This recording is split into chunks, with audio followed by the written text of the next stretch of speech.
একটা সময় গ্রামের সমস্ত পাড়া জুড়ে নারীরা উঠানে বসে মুড়ি ভাজত। মনে হইতো এটা একটা উৎসব। কিন্তু দুঃখের বিষয়, বর্তমানে এই দৃশ্য চোখে পড়ে না বললেই চলে।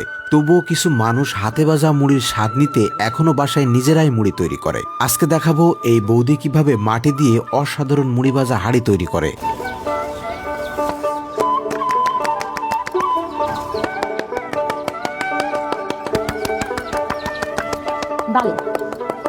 এই বালিটা না দিলে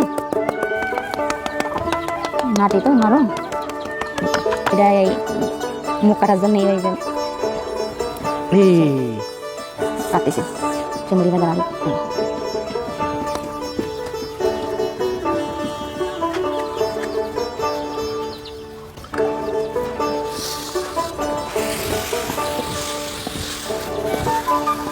ঠিক আছে তো হয়ে যাবে।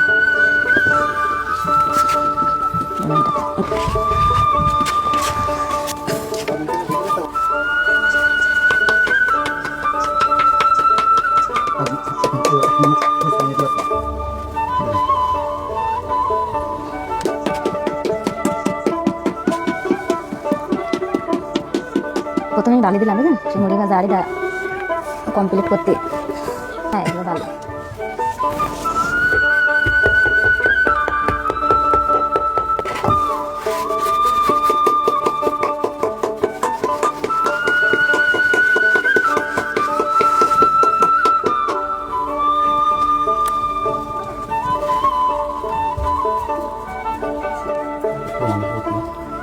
ছিদ্র কি ছোট বড় করা যাবে কি কাটি দিয়ে?